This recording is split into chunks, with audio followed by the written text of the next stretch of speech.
there's a lot of division with these games. Yeah. So I mentioned it before, but Generation 4, which is Diamond and Pearl's generation of Pokemon, Diamond and Pearl Platinum, and then Heart Gold, Soul Silver. That's my favorite Pokemon generation. That's like the golden age. Okay. I think Diamond Pearl Platinum are just amazing games in their own right. And then Heart Gold, Soul Silver are remakes of Gold and Silver, which are two of the best Pokemon games. Heart Gold and Soul Yeah. Silver just making them even better. And it's also, in my opinion, the most interesting competitive generation. The competitive scene of that generation, I think, was really, really well done, decently balanced, and just sort of the mechanics of everything that was happening at that time made that generation really fun for competitive. So a perfect storm of things makes it my favorite generation. So I've been waiting for Diamond and Pearl remakes for a long time and I'm really excited for them. And essentially, if it's not obvious, I'm disappointed with these remakes. I haven't bought them. Um, and so, I might shit on them a little bit. But I do want to make it clear that if you have them, if you're enjoying them, if you're having fun and you're excited, don't let me and my opinions and my bitterness take that away. Like, have fun, enjoy the games. Somebody said to me recently, like, I don't know what everybody's complaining about. I got these games and they're amazing. But they never played Diamond and Pearl. And I was like, well, I never said the games were bad. Diamond and Pearl are amazing games. I said I don't think I don't think it's a good remake, but it's still a remake of a game that's amazing. So like the game's going to be good. My gripe isn't that the game's not good. It's that the remake could have been so much more. And I even have a weird idea that if this game was made 5 years ago, it would be a better game. And that's a weird position to be in because typically you think about, man, imagine how good this game would be if it was made 5 years from now. It's rare that you look at a game and say, imagine how good it would be if it was made 5 years ago. That's an interesting perspective. I wonder why you feel that way. So I'll get into that. So to give, I guess, a little backstory of what leads up to this. So the current generation of Pokemon is Pokemon Sword and Shield. I think that's like Gen 8 or something. I don't remember exactly what number we're on. But Sword and Shield not just came out. They're like a year or two old now. But they came out and they had a ton of controversies in their own right. One of which being what people have dubbed Dexit, the playoff Brexit. It's that a whole bunch of Pokemon are not included in Sword and Shield. They're just taken out of the game. They're not in the game. So Pokemon that throughout all these years we've been carrying, like since childhood, there's Pokemon that we've been transferring up to each and every generation. Pokemon that have been with us forever. Now all of a sudden we can't bring them to the newest game, and that caused a whole bunch of problems and people complaining about different things. Some people don't know that this has happened before because of how buggy Generation 1 is. Red and Blue was such a buggy mess of a game. They made Gen 2, but by the time they were making Ruby and Sapphire, they needed a clean slate. Because if they were going to continue to carry over and support the fucking tragedy of Gen 1's architecture, like, it was going to just hold the series back. So that it Yeah. completely reworked how the series works and the games works. And it made it so that Generation 3 Ruby and Sapphire weren't compatible with Gold, Silver, Red, Blue. What this means is that what this also ended up doing is leaving out a lot of Pokemon. But this is where our very first remakes come into play. Fire Red, Leaf Green. Remakes are Red and Blue. So now we get Red and Blue, but in current gen graphics, current gen art style, current gen mechanics. And it brings in all these Pokemon that are missing from Ruby and Sapphire, and sort of everything's made okay again. From there starts a trend of remakes. We get Heart Gold, Soul Silver, and then we get Omega Ruby, Alpha Sapphire. All these remakes, what they do is they take whatever that game was, and they bring it up to the standard of what the current game is, plus more. Heart Gold, Soul Silver was brought up to the standard of Diamond, Pearl, Platinum, but even better. It improved the fidelity of the sprite work. It improved upon what was in Gold, Silver, Crystal. It gave us even more, expanded upon things, cleaned up things, offered us the remixed music and the old school music. Like, you had two whole soundtracks, like the original soundtrack and the new soundtrack. Anyway, Omega Ruby Alpha Sapphire adds a whole new storyline at the end called the Delta episode, and the graphics were better than X and Y. They added more Mega Evolutions. So the point is, every remake, they bring it up to the standard of what the current game is, and they make it even a little bit better. So now, Diamond and Pearl remakes are coming, and what you would expect based on all the previous remakes, it would be brought up to the standard of Sword and Shield, where it would look graphically like Sword and Shield, but then they would do even more. They would improve upon the weakness of Sword and Shield, and this is a perfect opportunity to bring the Pokedex back to patch up the missing Pokemon in Sword and Shield, just like you did with Right. Ruby and Sapphire. This is a perfect opportunity to do that, but they don't do any of that.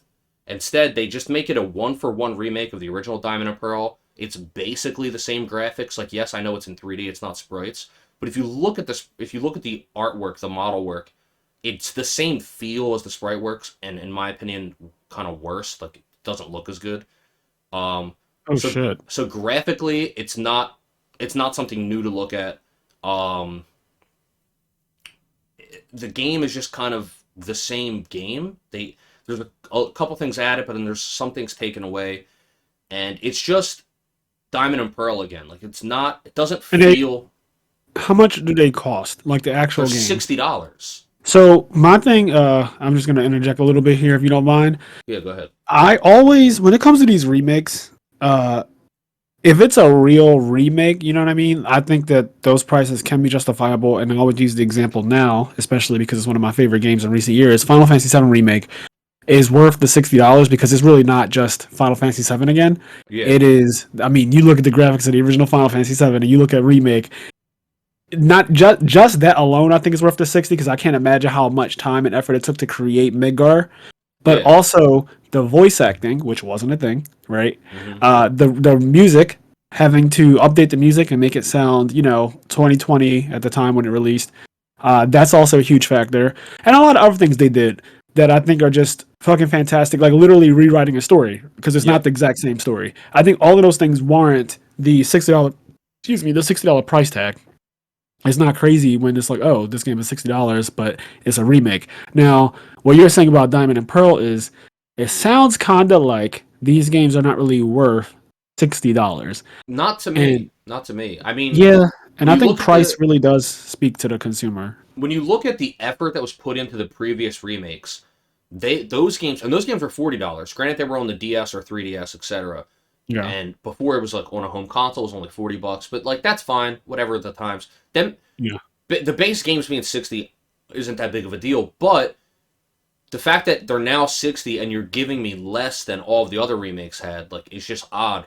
Like, graphically, I'm not a big graphics guy, but that's also why I love Diamond Pearl Platinum. I'm replaying Platinum right now on my phone because I love Platinum. I literally started a new Platinum file the day Diamond and Pearl came out. Brilliant Diamond and Shiny Pearl came out. I started a Platinum file. Them not being good graphics isn't my problem. My problem is that it doesn't feel like the graphics are anything to wow me over the sprite work. I even think the sprite work's better. If you gave me Diamond and Pearl but in Sword and Shield style graphics and really opened the world up and like made it feel bigger, that would make me go, "Holy shit, this is really cool." Because that's what made Yeah. me say, "Holy shit, this is really cool" to the previous remakes. It's like, "Oh my god." I'm looking at red and blue version, which if you don't know, were in black and white when they came out. Like they weren't in color. The sprite work was not good. When those games were made in Gen 3, full color, all the towns and buildings and Pokemon, Yeah. great sprite work, full color, like it was like, holy shit, I'm playing red and blue version, but it looks really good. So when I'm playing Diamond and Pearl, and it really does, no exaggeration, look like a cell phone game. And now, granted, that like argument is even played out now because cell phones now can play games like Fortnite and Call of Duty. And they So look like, great. yeah, so like cell phone games can look amazing. But I'm saying, but when you look at it, it looks like the aesthetic of like the typical free to play cash grab cell phone game. When I look at Yes. the new Diamond and Pearl graphics, that's what it looks like, and that's not what I want to spend $60 on. It's just kind of disappointing. Yeah, and I haven't played a new Pokemon game or even a remake in a very long time. I've kind of drifted out of Pokemon. I think my only interest in a Pokemon, and it's not even really Pokemon, was Pokemon Go. Yeah, In like the 2016 era, and the era that we all deem is the first time the world saw peace, like actual peace between everyone, because everyone just cared about Pokemon. And by the way, for people who don't know, Pokemon is the biggest franchise in all things nerd and fun and fantasy. There is not a single other franchise in existence that is bigger than Pokemon. It is the biggest franchise, period. yes, it Like is. in all things nerd and fantasy, there is nothing, not Star Wars, not Harry Potter, not Final Not Fantasy. even Big Like Mickey Mouse. there's literally nothing as big as Pokemon in existence in terms of fantasy. So just there's that. But even with it being as as big as it is, and like so many people play it, and so many people know it at the very least, even if they don't play it, I just haven't been interested in anything that they've been doing lately. And remakes always are kind of like a nostalgia sell, and I can be susceptible to it too because it took me. I didn't even have to like. They didn't have to do anything to sell me Final Fantasy VII Remake. I was gonna play it no matter what they did. Like if they literally, Yeah. like they could have done very little, and I would have still played it. I know that about myself. So I'm not like hating on the people who did go out and buy Brilliant Diamond and Shining Pearl immediately because you guys love Pokemon. There's nothing wrong with that. I remember the time when I did love it too. It made me feel really good. But I don't know. There's something about Pokemon lately that just hasn't really spoken to me. And I really wish that I could get back into it because so many of my friends, especially on Facebook, are all about it. Yeah. But even them, I noticed that they kind of post about it in that first week when a new game comes out. Then it gets completely silent.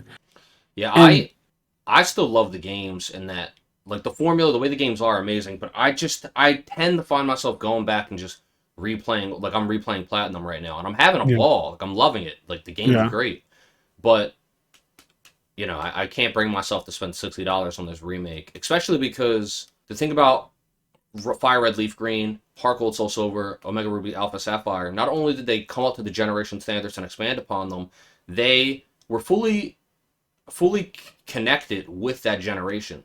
Omega Ruby Alpha Sapphire went beyond X and Y, but also was fully compatible with X and Y.